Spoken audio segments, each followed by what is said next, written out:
प्रेक्षकांनो, तू भेटशी नव्याने या मालिकेचा अतिशय उत्कृष्ट, सुंदर आणि अप्रतिम असा भाग तुम्ही बघत आहात। सुरुवातीला आपण बघतोय गौरी खूप खुश असते, तिच्या भाच्याचा ती अभ्यास घेतीये।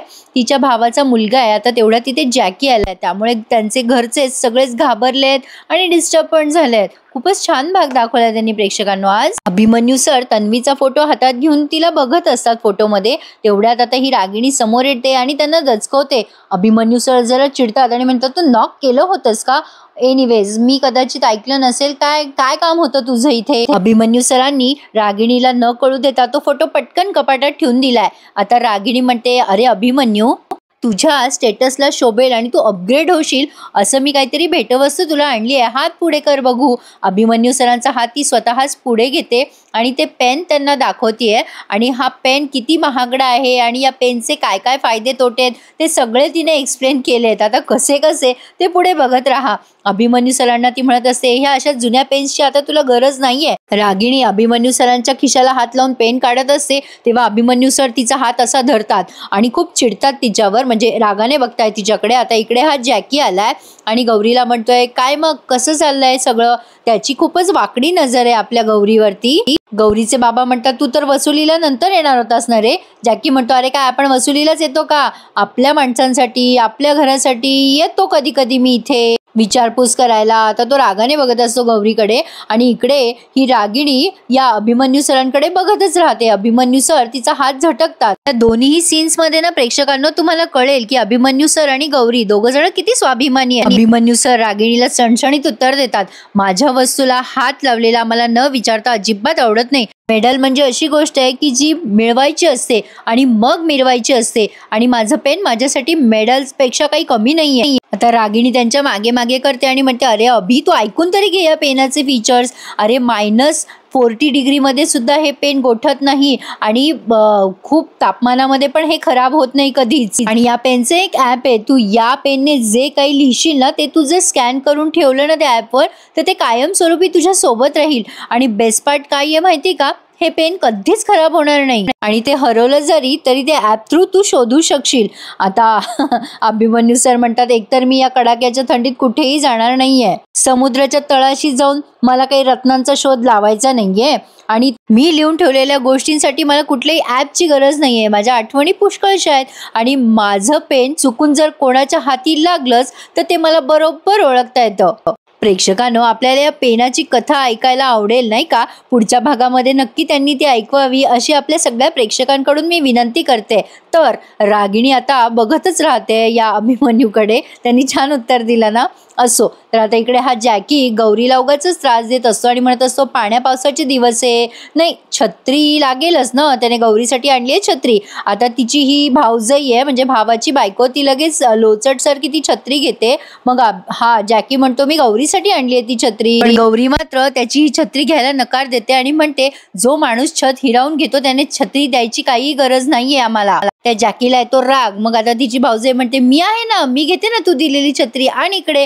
पण आता हा जॅकी म्हणतो, मी गौरीसाठी आणली आहे। पण आता ही म्हणते, अरे मी वापरत जाईल की कधी कधी, ती सुद्धा वापरत जाईल। आता इकडे अभिमन्यू सर सुद्धा रागिणीला उत्तर देतात। आता पुन्हा ती त्या जॅकीला जेवतोस का असं पण म्हणते या गौरीची भाऊजाई। पण आता जॅकी म्हणतो, काही गरज नाहीये, मुदत संपल्यावर येईल जेवायला हक्काने जावाई म्हणून, असं म्हणून तो निघून गेलाय। आता अभिमन्यू सर या रागिणीला काही बोलणार तेवढ्यात निनाद आलाय भरपूर मोठी पुस्तकं घेऊन आणि आता ही रागिणी चिडते आणि म्हणते, तुला नॉक करायचे मॅनर्स नाहीयेत का? अभिमन्यू सर म्हणतात, अगं कसं नॉक करेल तो, त्याच्या हातामध्ये बघ किती पुस्तकं आहेत, या सर या। निनादने सुद्धा रागिणीला फार भारी उत्तर दिलंय, काय आहे ना, जुने सर भॉक करायला येतात, नॉक करायला नाहीये। रागिणी म्हणते, किती पथेटिक जोक होता हा। तेव्हा हा निनाद म्हणतो, हो पथेटिक होता, फालतू होता, पण मित्राला जोक असा मारला तर चालतो। मालिकेमधले संवाद खूपच सॉलिड आहेत हा प्रेक्षकांनो, भारीच आहेत। तर आता ही रागिणी म्हणते, व्हॉटएव्हर, काय तुमचं चालायचंय ते चालू द्या। निनाद, रूल विसरलायस का तू, कॉलेजची कामं घरी घेऊन यायची नाही म्हणून? आता निनाद म्हणतो, अगं कॉलेजची कामं नाही येत ही, अगं कॉन्फिडेन्शियल आहे, माझ्या मित्राचं आणि माझं, आमच्या दोघांचंच। रागिणीला काही कळे ना नेमकं यांचं चाललंय काय। आता रागिणी तिथून वैतागून निघून जात असते। पण आता अभिमन्यू सर म्हणतात, अगं रागिणी, हे पेन तू घेऊन जा हं, हे तुला जास्ती शोभून दिसेल. रागिणी आता स्वतः आणलेलं पेन स्वतःच घेते आणि अभिमन्यूला थँक्यू म्हणते. मग आता ती निघालेली असताना निनाद म्हणतात, रागिणी जाता जाता दार लावून घे, काय येणं कॉन्फिडेन्शियल चाललंय जरा आमचं. रागिणी वैतागून निनादकडे बघते आणि म्हणते, ठीक आहे, ओके, लावते हं दार, असं म्हणून आता ती फायनली निघून गेली आहे. पण आता इकडे गौरीमध्ये आणि तिच्या भाऊजाईमध्ये वाद होतो. गौरी म्हणते, कशाला घेतलीस ग वहिनी छत्री? आता ती वहिनी म्हणते, अगं तो घराचा मालक आहे, उद्या तो चिडला तर आपल्याला त्रास देईल आणि तुला काय काठी टोचताय त्या छत्रीमुळे एवढे. तेव्हा आता या गौरीचा भाचा म्हणतो, इतरांच्या वस्तू घेणे म्हणजे मिंदे होणे ना, अशी छत्री घेण्यापेक्षा अभिमानाने पावसात भिजणं कधी चांगलं. आई, मिंद म्हणजे काय ग? आता ती मारायला धावते तिच्या मुलाला. तेव्हा गौरी त्याला अशी समोरी जाते. गौरीची भाऊजाई म्हणते, आता तुला जास्ती शहाणपणा आलाय का रे? आता तेवढ्यात ती गौरीची आई मध्ये पडते आणि म्हणते, राहू द्या ती छत्री, वापरूयात आपण अडीअडचणीला.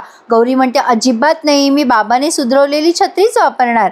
गौरीने जुनी छत्री अगदी अभिमानाने तिच्या हातात घेऊन अशी उघडून दाखवली तिच्या बाबाला. असो, तर आता हे अभिमन्यू सर आणि गौरी दोघांचे स्वभाव किती मिळते जुळते आहेत हे आपण या सीनवरनं बघत आहात.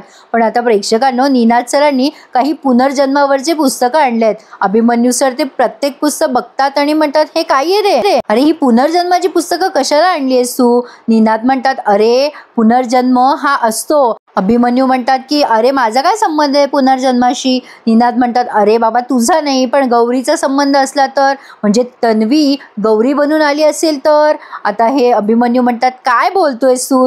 तुला कळतंय का? त्यांच्या वयाचा तरी फरक बघ. आता निनाद म्हणतात, अरे पुनर्जन्माच्या बाबतीत मॅजिक चालतं, लॉजिक नाही. अरे कधी कधी काही व्यक्तींचा पुनर्जन्म आधीचा देह सोडण्याच्या आधी म्हणजे होतो सुद्धा दुसऱ्या देहामध्ये. आता हे अभिमन्यू सर म्हणतात, अरे हा काय हिंदी सिनेमा आहे का बाबा? निनाद म्हणतात, अरे अभ्यासाने सिद्ध झालंय, दर 28 वर्षांनी कॅलेंडर रिपीट होतो. आता अभिमन्यू सर म्हणतात, तुला कळत नाहीये का निनाद? तन्वीचा आणि गौरीचा काहीही संबंध नाहीये. निनाद म्हणतात, म्हणजे पटलंय तर तुला? हे तुझ्या मनाला कळलंय ना की गौरी ही तन्वी नाहीये म्हणून? अभिमन्यू म्हणतात, अरे हो बाबा, गौरीचा आणि तन्वीचा गेल्या जन्माशी काहीही संबंध नाहीये. निनाद म्हणतात, म्हणजे तुला पटलंय ना, ती तन्वी नाहीये, गौरी आहे, मान्य कर मग. अभिमन्यू सर म्हणतात, अरे बाबा केलंय ना मी मान्य. मग निनाद म्हणतात, मग अशी शिक्षा नसती केलीस तू गौरीला, चेहरा दाखवू नकोस. आणि अचानक अभिमन्यू सरांना कळलंय की त्यांची काय चुकी झाली आहे. निनाद सरांनी किती प्रेमाने आणि किती समर्पक उदाहरणं देऊन अभिमन्यू सरांची चूक त्यांना दाखवून दिली. निनाद सर म्हणतात, अरे तुझं मन गौरीमध्ये तन्वीला शोधतंय हे कबूल कर रे अभिमन्यू. पण आता ते अगदी शांत बसलेत प्रेक्षकांनो. तर आता पुढे आपण बघतोय गौरीच्या आणि तिच्या आईचा संवाद दाखवलाय. गौरी म्हणते, आई तू का घेतलीस छत्री? आता तिची आई म्हणते, अगं वाद कशाला घालायचा, आपल्याला तसंही छत्रीची गरज पडतेच ना. मग आता ही गौरी म्हणते, आई तू मला किती अभिमानाने आणि स्वाभिमानाने राहायला शिकवलंयस, तू त्याच्याकडनं छत्री घ्यायची काहीही गरज नव्हती. हे बघ, तू काळजी करू नकोस, काही दिवसांचाच प्रश्न आहे, आपण आपल्या घराचं भाडं जे काही राहिलंय ना ते आपण देऊन टाकू त्याला. आपला उदबत्त्याचा व्यवसाय आहे ना, आपण तो पुढे आणूयात आणि आपण या सगळ्या अडचणीतून निघूयात. आता प्रेक्षकांनो, हिच्या भावाने खूप मोठं कर्ज केलंय आणि तो पळून गेलाय आणि भाऊजे मात्र यांच्याकडेच राहते. पण गौरी घराचा सगळा आधार बनली आहे. अभिमन्यू सर वेळेच्या आधीच आलेत कॉलेजला, त्यामुळे सगळ्यांची धांदल उडाली आहे. सर 10 मिनिटं आधी आलेत. आता या कॉलेजच्या पोरी बाहेर उभ्या असतात, त्या म्हणतात सर आधी आलेत. मग आता लगेच अभिमन्यू सरांना कळतं ते म्हणतात 10 मिनिटानंतर गेट बंद कर रे. पण आता ही कशी बशी आतमध्ये जाते गौरी. आता ती विचार करते, बापरे अभिमन्यू सर कॅन्टीनमध्ये तर नाही ना येऊन बघणार मी आले की नाही, इकडच्या दिशेने कशाला येत आहेत ते.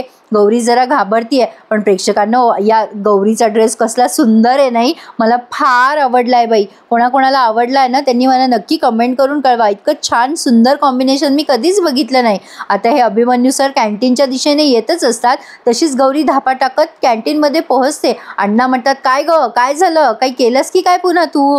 गौरी म्हणते, अहो नाही हो अण्णा, मी कशाला काही करेन, मी काही केलेलं नाहीये. सचिन मागणं बघत असतो गौरी आलीये म्हणून. अण्णा तिला म्हणत असतो की नाही तू धापा का टाकतीयस ते सांग, कोणी मागे लागलाय का तुझ्या? पोलीस जसे मागे लागतात तशीच तू धापा टाकत आली आहेस. गौरी म्हणते, नाही हो अण्णा, मी काही केलेलं नाहीये. अण्णाला ते पटतं आणि अण्णा आता तिथून निघून जातो, म्हणजे कामाला त्याच्या. आता तेवढ्यात ह्या गौरीला भीती वाटत असते, अभिमन्यू सर कॅन्टीनकडे येत आहेत की काय. गौरी सारखी मागे वळून वळून बघत असते. आता गौरी अण्णाला म्हणते, अण्णा माझ्या वडिलांनी बनवलेल्या ना उदबत्त्या आहेत, ह्या तुम्ही लावून बघा बरं, तुम्हाला आवडता का? अण्णा त्या उदबत्त्या लावतो. आता गौरी म्हणते मला थोडा ॲडव्हान्स मिळेल का? पण अण्णा फारच बदमाश आहे. अण्णा म्हणतो अगं आता लावलाय ना उदबत्त्या देवाजवळ, देवाचा आशीर्वाद मिळू दे, तू कॅन्टीनकडे ग्राहक आण, मग मी तुला ॲडव्हान्स देईल. आता तेवढ्यात तिथे सर आलेत आणि अण्णा घाबरून म्हणतो काय हवंय सर तुम्हाला, काही खायचंय का? इडली बिडली. अभिमन्यू सर म्हणतात माझं तुझ्याकडे काम नाहीये अण्णा, मला गौरीला भेटायचंय. अण्णा म्हणतो काय केलंय गौरीने, पुन्हा काही त्रास दिलाय का तुम्हाला, मी तिला काढून टाकू का? आता अभिमन्यू सर असे हात दाखवतात की काहीही झालेलं नाहीये तसं. आता गौरी बिचारी चेहरा लपवून अशी मागे उभी असते. आता सगळ्यांना जरा नवलच वाटतंय. अभिमन्यू सर डायरेक्ट तिच्या समोर आलेत आणि म्हणतात गौरी तुझी चुकीची शिक्षा मी माफ केली. अण्णा विचार करतात अरे म्हणजे ही पोरगी खोटं बोलत नव्हती तर. खरं तर गौरीला फार टेन्शन आलेलं असतं, पण आता तिचा तिच्या कानांवर विश्वासच बसत नाही. गौरी म्हणते म्हणजे? अभिमन्यू सर म्हणतात की आता तुला तुझा चेहरा लपवायची गरज नाहीये माझ्यापासनं. आता कॅन्टीनमध्ये चर्चा सुरू झाली आहे. काल जे गौरी सांगत होती गौरी पॅटर्न बद्दल ते सगळं खरं आहे. आता अण्णा म्हणतो ए पोरी सॉरी बोल सरांना पटकन. आता सर म्हणतात ती कशाला सॉरी बोलेल अण्णा?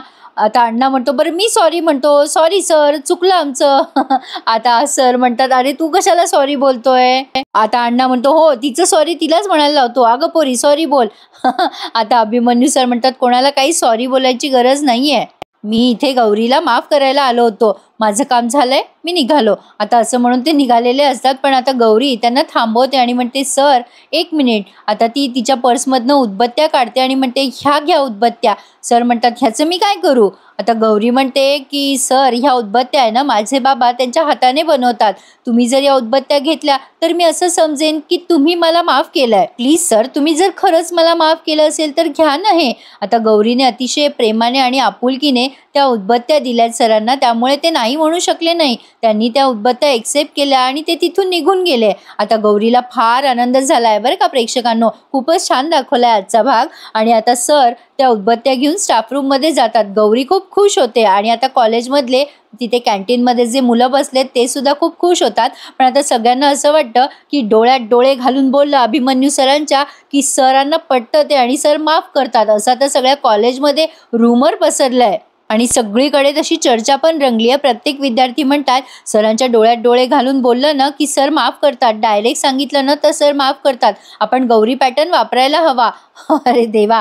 पण आता हे अभिमन्यू सर ते स्टाफ रूममध्ये गेल्यावर उदबत्तीच्या पाकिटाकडे बघतच राहताय आणि मनामध्ये म्हणजे ते गाणं लावलंय त्यांनी तू भेटशी नव्याने, आणि सरांना सारखा गौरीचा चेहरा आठवतो. अभिमन्यू सरांना त्यांच्या प्रेयसीचा चेहरा आठवतोय आणि गौरीचा सुद्धा. आणि प्रेक्षकांनो इथेच हा सुंदर आणि छान असा भाग संपलाय. पुढे आपण बघणार आहोत एक मुलगा उद्धट सारखा बोलायला लागतो अभिमन्यू सरांशी. ते म्हणतात कोणी शिकवलं तुला असं बोलणं? आता गौरीचं नाव ऐकल्यावर ते संतापून गौरी म्हणून जे चाललेत आता लायब्ररीत.